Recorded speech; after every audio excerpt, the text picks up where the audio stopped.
Songama nega nye woro ube Abidjan ka ufe ani Bamako. Ambalma ayaw bisimila vewa bambara ka jemukan kerengerene kene sigira. Bi araba novembre kalo kile kononton samba fla ani mugani fla. Sanga bisaba amena ke ka Ameriki ka chamache kalata ni ankwa mangile kana ku election midterm ko kuna funu bela jelin tenten ko lase awma. Mi mena lada aw klo kani wati na Mariam Traoré fe ka bo sijo worana na vewa soba kono Washington DC. Akuna funu lakma ba ulu fleni. Ameriki jamana akani chamache kalata min kera kunu tarata novembre kalo kile sheki samba flani mugani fla kalata yoro datugule kofe jabu boli kuna fune munu sorola ukono amino tenten ko ladi au ma jamukan konnala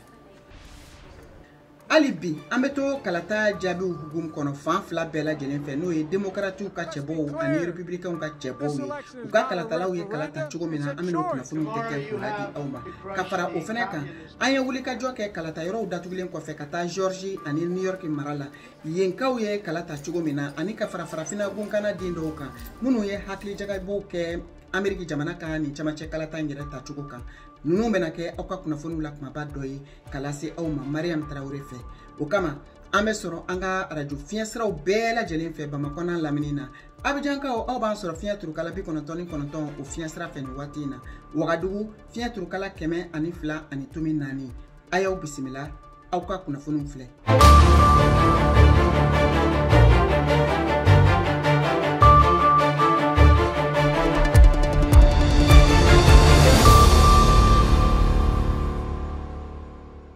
Ameriki jamana aka chamache kalata kera kunu tarata novembre kalo kile sheki samba fla ani mugani fla min kera Ameriki jamana fambe o kama ayirala kuna funu kona kafo wasadin kalata ani marabulu kalata no ye gouverneuru ye olu ka sugandili kofe kalata yoro datugura jabi kun folo munu bina vewa bambara tokola Modibo Dambele ale bolasi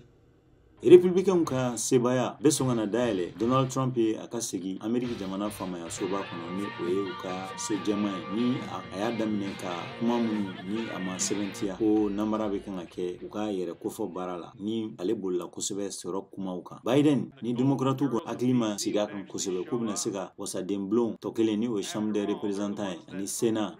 ko makara ye kangarda ko Republican ko ni ye fiye bade Ameriki jamana ka beje fangama kadaka chebo fan chama ye maufo munuma 70 ko namara kera Donald Trump la Ameriki jamana nyemoko klasiki mukera samba flani samwa ni uche o manjan kosebe ukani nyogon daina mo shitena se ka don jabi nunu bela jelen suru yani kle damado che walma do kun chama yere mumbe songana ni sosoli e tuguni yani jabi yoro kabo gani wakati na dasumusumun munun kera irala kafo ko Joe Biden jamana don kon akilla ka fanga mine tuga ka o digira kana fo kemedo binanna Republican ba koromatige kosebe soro o bini sababu yala ani ninjuga wale jamana konnala be ko ni nyashino ni wakati na uka wasadun ka kalatama mumbe kan ke Georgie, Pennsylvania, Nevada, Arizona, Wisconsin ani Ohio o sigiro kelempeu beseka sena bigia mina ula ni ale klalen de 600 fan damakenya la bere ton fla ni nonche mi olu be se ka bo nyogona dron ni jamana nyemo danka Kamala Harris ale kuma kan akatolo ka kala ta Florida Trump segira kan tuguni ko do kunwere ko abina la celibado ke kuna fundilawe novembre kalo klita ni duru kuni mina ke don baye mo chamama ni chambre des représentants ni Sénat no ko ni bina obina gele abase Joe Biden ma kadaka Republican mina segesegeli chama wuli ani ubinu ko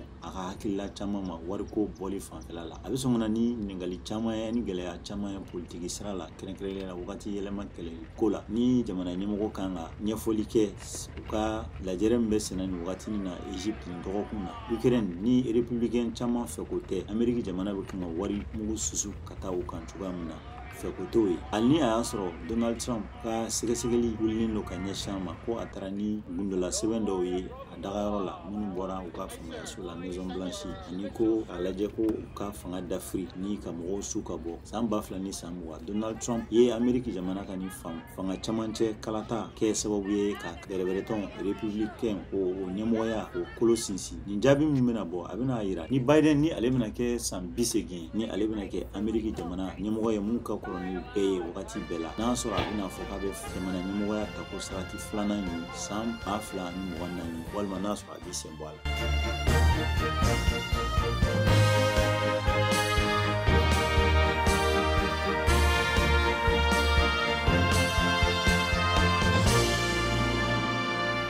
Ameriki jamana ka nin camancɛ kalata min kɛra kunu tarata fan fila bɛɛ ni o ye démocrates ani républicains ye u ka kalatalaw bɔra kɔni ka kalata i n'a fɔ a bɛ kɛ cogo min na basigi kɔnɔna la Kayatu Traoré ale ye sɛgɛsɛgɛliw kɛ o hukumu kɔnɔ a ye kunnafoni minnu sɔrɔ o de filɛ nin ye.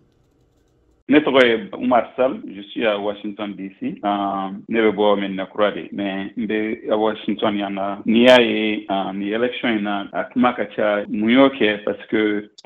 républicains ani démocrates bɛɛ bɛ ka kɛlɛ kɛ Sénat nɔfɛ mun ye assemblée. A kuma cayara bɛ mɔgɔ caman nɔfɛ mais surtout bɛ ka kuma espagnoliw kan minnu bɛ espagnol kan fɔ. Olu ye 19% de aux États-Unis. Mais mɔgɔ si tɛ kuma mun kan o ye africains ye. Africains ka ca Amérique yan nɔ. Africains ye à peu près 440,000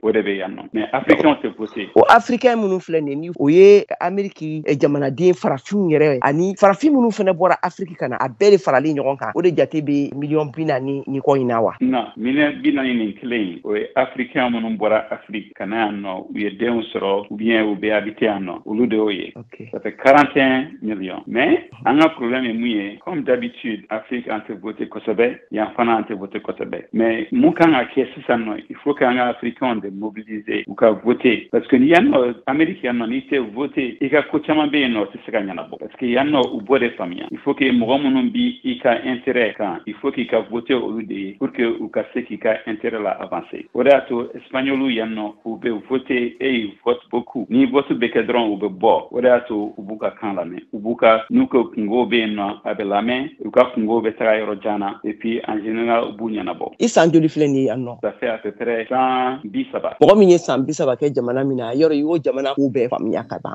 E yɛrɛ bolo sisan jɔn bɛna gagner sɔrɔ ni élection ninnu na? Bon, mɔgɔ caman b'a fɔ ko Sénat o bɛ sɔn ka to démocrates bolo ko mais House u bɛ sɔn k'o perdre. Bi bi in na Sénat ani House a fila bɛɛ bɛ démocrates bolo. Président fana ye démocrate ye. Donc maintenant ni élection in na mɔgɔ caman bɛ k'a fɔ ko dɔw bɛ yen nɔ minnu bɛ House la olu bɛ sɔn ka gagner donc House bɛ sɔn ka yɛlɛma ka kɛ républicains ta ye. Baru e bɛ se ka mun fɔ sisan n'i ye farafinna politique lajɛ ka tila ka yan ta lajɛ danfara jumɛn de b'u cɛ? Ne kɔni ye mun faamuya ne bɛ mun fɔ bɛɛ ye ni élection bɛ kɛ il faut que an ka bɔ de parce que an bɛ an plaint tuma bɛɛ ko an ka ɲɛmɔgɔw man ɲi an ka ɲɛmɔgɔw corrompilen don u bɛ tan mais ni élection kuma sera mɔgɔw tɛ voter mais n'an banna ka voter ni mɔgɔ min bɛ fanga la n'olu ka mɔgɔ taara voter et n'olu gagnera tugun donc an tɛ se k'a fɔ ko an ma sɔn o ma ni mɔgɔ ɲɛnama tɛ yen nɔ o mɔgɔ ɲɛnama minnu bɛ yen nɔ ni mɔgɔ b'a fɛ ka voter olu ye il faut que mɔgɔw ka bɔ de o de bɛ kɛ yan nɔ Amérique an ka président kɔrɔlen min bɛ yen nɔ mɔgɔw kun contannen t'o kɔrɔ donc mɔgɔw ye mun kɛ u bɔra sera voter mɔgɔ wɛrɛ pour que ka président ye remplacer donc c'est la même chose mais n'an m'o kɛ n'an tora so an tɛ se ka taa ɲɛfɛ dɛ o fana de bɛ yan nɔ mɔgɔ minnu bɛ u jija an ka africain kow la u bɛna kuma an fɛ n'olu ka vote kuma sera il faut que an ka bɔ de ka taga voter u ye pour que u bɛ se ka gagner pour que u bɛ se k'an dɛmɛ.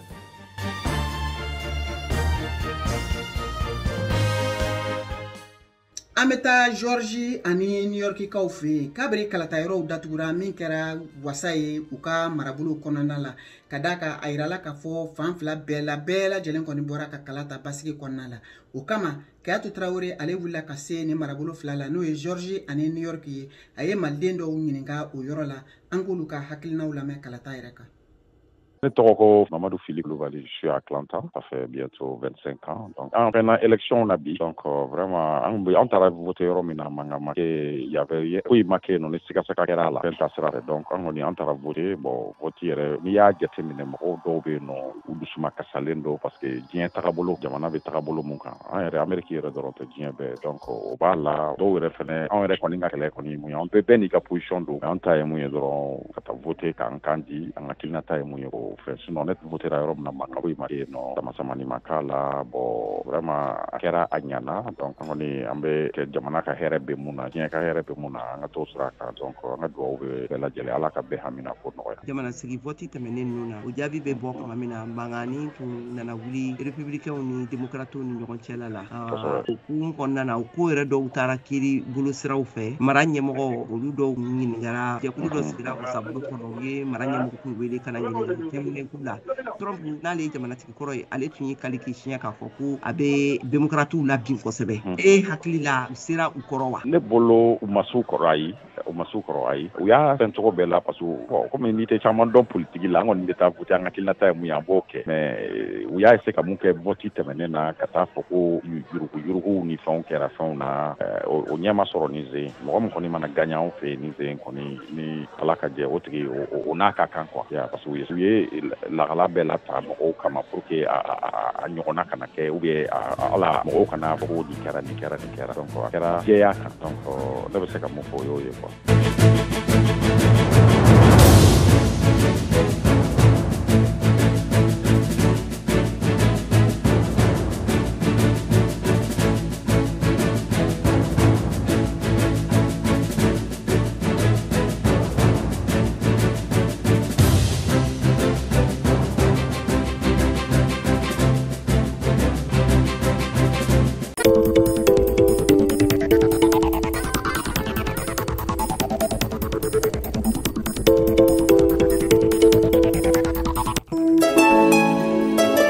VOA Afrique kuma laseso kelen min bɛ kunnafoni tɛntɛ ni k'a fɛsɛfɛsɛ ka kungun na ɲɛɲɛ bɔ ɲɔgɔn na ni ka sɔrɔ ka kisɛ la k'i ka jɛlen di aw ma. An balimaw an b'a lase aw ma k'a fɔ aw bɛ ka VOA Banbara ka jɛmukan kɛrɛnkɛrɛnnen kunnafoniw lamɛn nin waati in na a ka radio fiɲɛ siraw bɛɛ lajɛlen fɛ min sigilen don Ameriki jamana ka camancɛ kalata o jaabiw bɔli kan an bɛ to kalata hukumu kɔnɔ an bɛ taa Mali kɔnɔna la kɛrɛnkɛrɛnnenya la Bamakɔ Mariam Kuyate ale wulila ka se muso jɛkuluw ma ka olu ka hakilinaw ɲini kalata cogo minnu bɛ Mali kɔnɔ ani danfara min bɛ o ni Ameriki jamana ka kalata cɛ kɛrɛnkɛrɛnnenya la ni camancɛ kalata min ni a kɛra kunun tarata Novembre kalo tile 8 san 2022 an ka Mariam Kuyate ani Mali musow lamɛn. Ne Madame Diallo Aramatu Ouattara ye ne Association Parole des Femmes présidente ye Mali kɔnɔ yan nɔ. Anw ye musomisɛnninw ka jɛkulu ye an bɛ o baara de kɛ. Ne bolo pour que an ka se Ameriki musow olu ka kalafili u y'u jija mɔgɔ caman k'i présenter cogoya min na nin ye. N'an bɛ fɛ o ɲɔgɔn ka kɛ Mali la anw fɛ yan il faut que Mali musow de ka cɛsiri. O élection in fɛn fɛn bɛ kɛ musow bɛ kɔfɛ. Musow bɛ kɔfɛ an bɛ mobilisation de kɛ ka jamakulu labɔ k'a di cɛw ma u ka gagner. Mun b'a bali k'anw muso an t'o mobilisation kelen kɛ an t'an bolo di ɲɔgɔn ma pour que musow fana ka se ka o jɔyɔrɔ in sɔrɔ. Ne ka faamuya b'a la tubabula musow olu y'u ka nin kɛlɛ daminɛ a mɛnna u ye sira caman de taama pour que ka se nin ma bi. Donc olu y'o sira mun taama pour que ka se k'u ka représentativité sɔrɔ ka se nin niveau in na. Anw de bɛ an inspiré o kan Mali muso an de b'an inspiré olu ka nin expérience in na pour que an fana ka se o jɔyɔrɔ la. Ne tɔgɔ Naha Magasuba muso minnu bɛ société civile kɔnɔna na ne kɛlen don ka jɛkulu créer mun bɛ bɛn ni keleya kɔnɔna na n'an ko ma ko mouvement populaire pour la cohésion sociale. Farajɛla yɛrɛ kɔni e tɛ ta kɛ ko relation b'i la nka e bɛ ta de k'a fɔ ko i cɛsirilen don i bɛ se ka nɔbɔ ko la. Donc hali bi an bɛ mun fɔ n'a ma ɲɛ anw de ko an bɛ fɛ ka yiriwa an k'an sinsin cɛsiri jalatigiw kan an k'an sinsin timinandiw kan. Ne Madame Jire Mariam Diallo commune 3 maire élection américaine an ka taabolow tɛ kelen min bɛ k'olu bara an bɛ se k'a ɲini k'a dɔn k'a fɔ ko député sigi don maire sigi don président sigi don a mana kɛ sigidi fɛn fɛn bɛɛ lajɛlen k'a faamuya ko maa kelen ko tɛ cɛ ni muso de don ni baara ɲuman n'a sɔrɔ ko maa caman bɛ so la a bɛna se don dɔ la musow bɛ se ka caya ni cɛw yɛrɛ ou bien a bɛ se ka kɛ 50-50. Ne ye Marietu Konate ye n ye kunnafoni di lamuso ye kunnafoni di gafe bɛ n bolo n bɛ baara kɛ mɔgɔ wɛrɛw fɛ kunnafoni di cogoya la a jamana ninnu kan u yɛrɛ de nana ni musow ka sankɔrɔtali ye diɲɛ lasigi yɛrɛ kɔnɔna na mais Afrique kɔnɔna na yan a batolen tɛ dɛ n bɛ misaliya ta an ka jamana kan loi 052 dɔgɔkun o dɔgɔkun an bɛ nomination ye nomination dɔw bɛ kɛ wagati dɔw la i bɛ cɛ dɔrɔn de y'a la kalo kelen yɛrɛ moment kɔnɔna na i bɛ fɛn fɛn bɛ kɛ i bɛ cɛw dɔrɔn de sɔrɔ a la i tɛ muso y'a la musow dun ka ca ni cɛw ye jamana kɔnɔna na u y'u don doni kɔrɔ a ma se dɛ. aw de bɛ kunnafoni mɔlen sɛnsɛnnen di anw ma bamanankan na. VOA Afrique filɛ nin ye 102 fiɲɛ sira kan Bamako Mali la.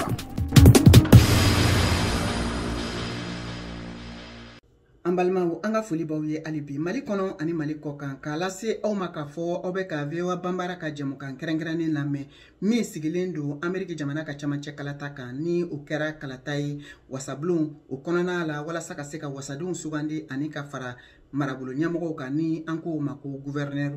aw minnu bɛ fɛ k'an lamɛn aw bɛ se k'an sɔrɔ an ka arajo fiɲɛsiraw bɛɛ lajɛlen kan Bamakɔ lamini o ye fiɲɛ turukala 102 o fiɲɛsira ye Ɲoro di Sahelkaw aw bɛ se k'an sɔrɔ aw ka arajo emergency ka 99 o fiɲɛsira fɛ Bugunikaw b'an sɔrɔ arajo Kumasi ka 92 ani fu fiɲɛsira fɛ arajo Dunuya aw bɛ se k'an sɔrɔ Yuwarukaw fɛ 101 ani tomi 2 Tombouctou o ye fiɲɛ turukala 93 ani tomi 3 ye Gao fiɲɛ turukala 106 ani tomi 1 Abidjankaw ni waati na aw b'an sɔrɔ fiɲɛ turukala 99 fiɲɛsira fɛ Wagadugu o ye fiɲɛ turukala 102 ani tomi 4 aw bɛ se k'an sɔrɔ VOA ka bɔlɔlɔ siraba kan www.voabambara.com walima aw bɛ se ka aw sɔgɔ an ka page Facebook YouTube ani Instagram na VOA Bambara Malikura kunnafoniw bɛ kala se aw ma Mariam Traoré fɛ ni waati na jamukan kɛrɛnkɛrɛnnen an ye min sigi bi araba sɔgɔma walasa ka se ka kunnafoni di aw ma Ameriki ka camancɛ kalata o jaabiw bɔli kan an ta Philadelphikaw fɛ olu ka kalataw jaabi tɛmɛna cogo min na Mohamed Touré ale wulila ka kuma di Mamadu Ben Jabate ma maliden do min sigilen do Philadelphie an k'ale ka hakilinaw lamɛn Mamadou Ben Jabate mais Philadelphia yani no Pennsylvania kuma min fɔ tiɲɛ do di kalata baara ninnu vote kɔni o banna ka ban an tɔtora résultat ye an ye min kɔlɔsi Philadelphia kɔni kɔnɔna na ne yɛrɛ turu kɛ yɔrɔ dɔw la ka taa lajɛ k'u bɛ cogo min na fo ka taa se 20h ma tiɲɛ yɛrɛ la mɔgɔw tun bɛ alibi arana an na tun man ca mais mɔgɔw tun bɛ arana donc ça veut dire que mɔgɔw ye nin ko in ni sen ta u sɛbɛ la kosɛbɛ a jirala k'a fɔ ko Pennsylvania mara kɔnɔ n'i y'a ta 100 sarada la ni 2 olu ko sɔrɔko o gɛlɛya de bɛ jamanadenw 100 sarada la fana caman yira k'a fɔ ko kojugukɛlaw u ye tiɲɛniba kɛ Philadelphie ka fara kɔnɔtiɲɛko la n'o ye 100 sarada la 27 ye o ni jamana kɔnɔtalaw n'o ye immigrés ye nka e ye mun de kɔlɔsi bi kalata nin na sigida maaw n'a maradenw yɛrɛ ka kalata kɛcogo yɛrɛ mun de kɛra fɛn gɛlɛmaba ye Pennsylvania mara mɔgɔw ma Pennsylvania i b'a dɔn kuma bɛɛ ale bɛ tancogo la ale tɛ to yɔrɔ kelen na kuma dɔw a bɛ républicains fɛ kuma dɔw a bɛ démocrates fɛ mais i ye min fɔ o tiɲɛ ɲinantan ni a bɛnna kana sɔrɔ économie cogoya man ɲi hali dɔɔni ensuite il faut reconnaître que Philadelphie fɛnɛ bandiya barika bonyana fo ka damatɛmɛ donc o bɛɛ bɛ ka jouer démocrates kan kosɛbɛ mais i ye min fɔ fɛnɛ n'o ye kɔnɔtiɲɛ ye o fɛnɛ bɛ mɔgɔ caman concerné na k'a fɔ ko ka kɔnɔtiɲɛ dabila yanni nɔ o fɛnɛ bɛ ka mɔgɔ caman concerné na an bɛ yɔrɔ min na sisan a ko kɔni guwanen do a guwanen do fila ni ɲɔgɔn cɛ kosɛbɛ mais fɛn min bɛna kɛ ko barikama baarayɔrɔ yɛrɛ ye ni Philadelphie mɔgɔw bɔra ka caya kosɛbɛ ni Philadelphie bɔra ka caya kosɛbɛ a ka ca Ala fɛ démocrates u bɛ sɔn ka gagner ko a kalata a gɛlɛyara kosɛbɛ barisabu cɛbɔ fila u man jan ɲɔgɔn na nka caman ka jigiya ye min ye ko démocrates ka se sɔrɔ ayiwa républicains nɔ na n'olu de bɛ ni wasabulon sigiyɔrɔ nin na nka e yɛrɛ fɛ n y'a dɔn yɔrɔw datugura jaabi tɛna se ka sɔrɔ sun aw ka jateminɛ na ayiwa jɔn bɛ se ka sɛbɛya sɔrɔ ni kalata gɛlɛn na Pennsylvania mara kɔnɔ bon an ka kɔlɔsili kɔni na ani an bɛ ka minnu ye résultat minnu bɛ ka bɔ dɔɔni dɔɔni fɔlɔ o b'a jira k'a fɔ démocrates a ka ca olu de bɛ sɔn ka sebaya sɔrɔ Pennsylvania yan parce que n'i y'a jateminɛ hali gouverneur de bɛ sanfɛ donc o de bɛ se ka sénateurs fana sama nɔfɛ bon ni dun y'a jateminɛ démocrates ɲinan u ye gouverneur min sɔrɔ ka candidat la u ka popularité ka bon kosɛbɛ kosɛbɛ donc o bɛna kɛ sababu ye min b'a kɛ démocrates bɛ sɔn ka sebaya sɔrɔ Pennsylvania mais n'i y'a remarqué ka Barako Obama fɛnɛ ka nali far'o kan o fɛnɛ kɛra sababu ye ka farafinw lawuli kosɛbɛ pour que u ka se ka taa voter pour le moment kɔni résultat nana sɔrɔ su na tuguni mais ka ca Ala fɛ chance ba bɛ hali n'a kɛra chance fitinin ye bɛ démocrates bolo ka se ka Pennsylvania sɔrɔ ka tɛmɛ ni Ameriki ka camancɛ kalata min bɛ wele ko élection midterm ye o jaabiw bɔli ye hali bi an bɛ o hukumu kɔnɔ Modibo Dambele ale fana y'a ka kuma barani tɛnku maliden dɔw la Ameriki jamana kan yan minnu ye kalata olu fana bɛ jaabi di an ma u ka kalataw tɛmɛna cogo min na ɲini ka bɛn u ka kalata yɔrɔw datuguni ma an k'o lamɛn ne tɔgɔ ye Ibrahim Diallo n sigilen bɛ New York n ye ingénieur informaticien Modibo donc an filɛ nin yɔrɔ min na sisan se ka ɲɛna ko nin parti in de gagnera ou bien nin parti in de ma gagner mais jateminɛw y'a yira k'a fɔ ko New York kɔni bɛ to démocrates bolo élection fila bɛ la sénateur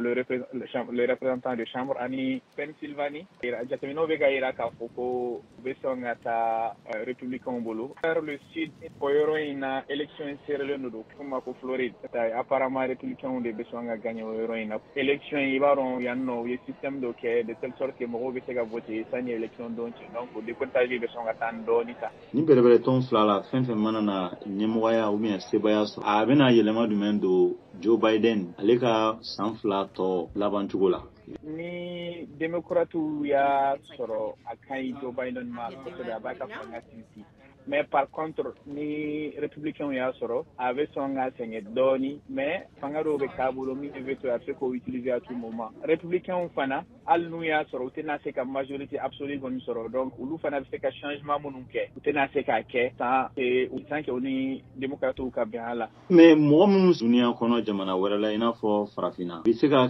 faamuyali ni kalan jumɛn sɔrɔ nin na parce que fanga in kan ka tila de ni fanga tora mɔgɔ kelen bolo o man ɲi an ka farafin jamanaw u bɛ se ka k'u inspirer nin jamana in élection in na quoi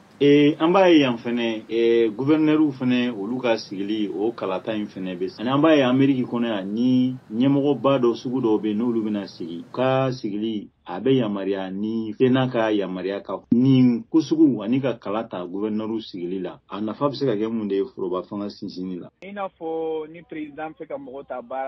ta baara la sisan Sénat de bɛ enquête de moralité ka tigi kan k'a lajɛ ni mɔgɔ min bɛna ta mɔgɔ suguya jumɛn de don donc puisque malangolo man ka bila responsabilité ba la n'a sera jamana yɛrɛ ka baara cɛkɛdaw la président tɛ se ka wuli dɔrɔn ka mɔgɔ dɔ ta tiɲɛ k'a bila o fɛn kunna se ka tɛmɛ tant que a ma tɛmɛ fɛn fɛ gouverneur ninnu fana ta donc o fana bɛ élu de wagatinin dɔ la a tun yirala k'a fɔ ko u sirannen don ni kalata nana kɛ dɔw kana na i ban jaabi ma fɔ o bɛna sɔn ka kɛ o bɛna sɔn ka kɛ Georgia yan fan fɛ i n'a fɔ Atlanta ka bulletin de vote ci mɔgɔw ma par poste donc mɔgɔ 1000 kɔ u yi complain k'a fɔ ko olu mun ka bulletin sɔrɔ joona u mana vote n'u y'a ci i b'a sɔrɔ bi de date limite ye quoi bulletin bɛ se ka sɔrɔ délai tɛmɛna o mɔgɔ ninnu ko olu tɛna sɔn résultat ma mun de kan ka kɛ e bolo n'o ma kɛ hali bi coup d'état ba ninnu ka se ka dabila bɛɛ ka constitution ta i ka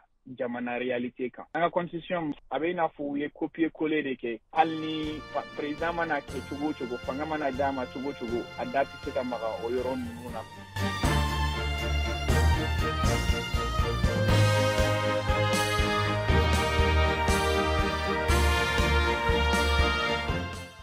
k'a lase aw ma hali bi k'a fɔ aw bɛ ka VOA Banbara ka jɛmukan kɛrɛnkɛrɛnnen lamɛn min bɛ sigilen Amérique ka camancɛ kalata kan n'o ye élection midterm ye o senfɛ hali bi an bɛ to Mali jamana kɔnɔna la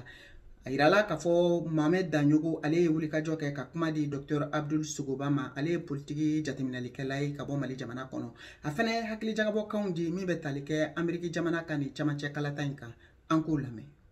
n'an ka taa yɔrɔ jan an kan k'a fɔ Amerikɛnw u ka mara sigilen bɛ kan min kan n'an bɛ se k'a fɔ ma tubabukan na o ka régime politique o ye régime présidentiel de ye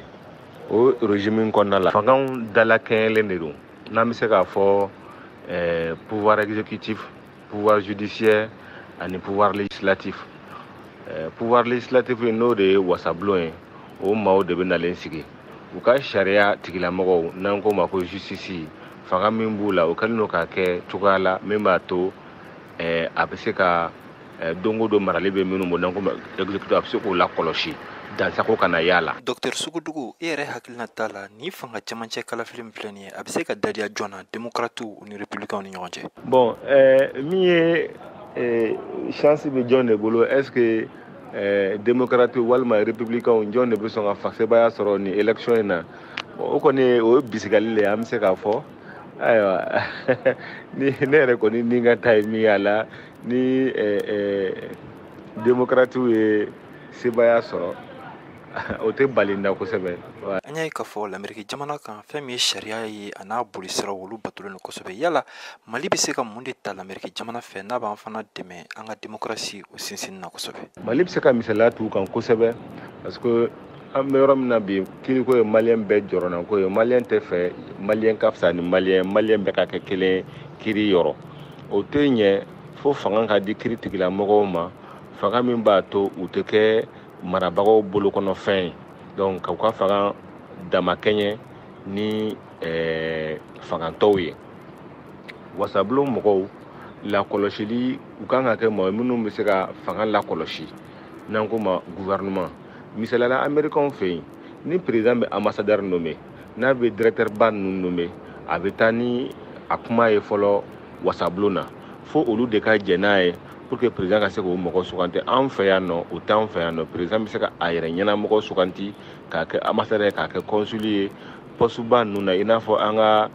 cakɛdaba ninnu n'i ko sako EDM ninnu ni SOMAGEP ninnu ni KANAM ninnu ni baarakɛyɔrɔba ninnu bɛɛ président de bɛ se ka ɲɛnamɔgɔ suganti k'a bila olu kunna. Maa tɛ yen min b'a a ka o fanga in lakɔlɔsi o cogoya in na maa min ka d'a ye a hakili la maa min bɛ se ka baara kɛ a b'o mɔgɔ de bila yen.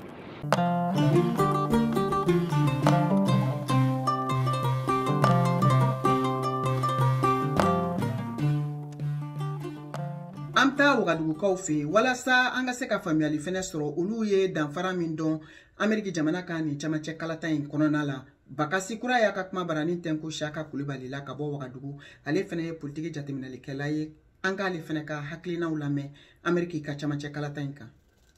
A ti mɔgɔ hakili la fɔlɔ parce que mɔgɔ bi sɔbɛ don Amérique ka kalata min na o ye présidentiel ye. Donc présidentiel ale publicité ka bon ale kuma bɛ taa yɔrɔ jan. Mais ni élection min kɛra ni mɔgɔ ti sɔbɛ donna ale ko ra o ti a filɛla ka ɲa. Donc mɔgɔ kelen kelen minnu bi ko kɔrɔsi olu de b'a filɛla a bɛna kɛ cogo min na. Olu b'a lɔn ko Amérique ka gouvernement ko a fana bɛ se a ma yan yɔrɔ la. Donc jateminɛ b'olu o yɔrɔ niveau la a ti jama yɔrɔ bɛɛ la. Mɔgɔ caman t'o kun dɔra est-ce que o b'a yira k'a fɔ komi a faamu ko ka gɛlɛ ale lo wa ou bien a yɔrɔ ka jan dɔrɔn ne? A faamu ko ka gɛlɛ o ye tiɲɛ ye fana mais o ti a ye sira min b'a la ka taa se olu yɛrɛ ma o tɛ o sira ni yira quoi. Olu fɛ Amérique kɔnɔna ko lo olu ma ye a sira bi kana se olu ma cogo min na o m'o sira ye. Donc kama lo o ti o filɛra a t'o hakili la. I b'a lɔn ko o y'a fɔ bɔlɔlɔw kan ko mɔgɔ dɔ i b'a lɔn ko o tɛna sɔn kalafili nin ka résultat ma n'olu ka candidat ma gagné. Farafina mɔgɔ o b'ale kuma façon min ta cogoya jumɛn? Ale kuma ni a fanga ma bonya yan yɔrɔ la ten mɔgɔ t'a a sɔsɔli la mɔgɔ t'a baro la yɛrɛ caman. Donc a ko min fɔ ni o ye tiɲɛ ye. Bon a bɛ mɔgɔ kelen kelen dara fana bɔlɔlɔ kan mais jama yɛrɛ ti sɔbɛ donna a ko nin na. Bon a bɛ fɔ ten olu yɛrɛ y'a ɲɛwa la. Puisque an fɛ yan président de bɛ compter k'u bɛ ɲɛfɛ. Donc olu fana fɛ président min b'o yɔrɔ la o b'ale lo jate min na o ti a député ko ni fan filɛla ka ɲa. Donc o tɛ a lɔn ko a bɛ se ka kɛ ko ye o ma quoi. Donc o hakili t'o la yɛrɛ. Mais est-ce que ele fɛ a tɔnɔ jumɛn lo bɛ se ka sɔrɔ Farafina ni président ka kan gagnera i b'a fɔ démocrate ou bien républicain gagnera a tɔnɔ bɛ se ka kɛ jumɛn lo ye? Bon an yɛrɛ bɛ yɔrɔ min na Burkina yan sisan na tɔnɔ caman ti a la an fɛ ba Amérique président ye décision ta ka ban ka Burkina bɔ o ka ko ra ko minnu bɛ nɔgɔya ma commerce ko fan fɛ o y'an bɔ o ka AGOA ra. Donc o sen fɛ a mana kɛ min ye ne m'a lɔn ni a nafa ka bon an ma pour que an ka se ka suivi o ka élection o ka kalata suivi quoi. Donc ne kɔni fɛ décision tara ka ban hali ni majorité changera o ka député sora est-ce que a bɛ se ka ko yɛlɛma an fɛ wa? Donc ne kɔni fɛ ma lara ni a yɛlɛmani ka ca. An balimaw an ka foli b'aw ye Mali kɔnɔ ani Mali kɔ kan k'a lase aw ma k'a fɔ an ye min sɔrɔ bi araba sɔgɔma n'o bɛnna novembre kalo tile 9 san 2022 ma k'a di aw ma Amérique jamana ka camancɛ kalata kan n'o ye élection midterm ye o de tun ye nin jamukan a labɛnna sekɔ ka cɛjan shek cero ani sinimu keta fɛ k'a lase aw ma mariam tarawele fɛ an ka foli b'aw bɛɛ lajɛlen ye aw ka filɛliko ɲuman ani lamɛnko ɲuman na aw k'an bɛn waati wɛrɛ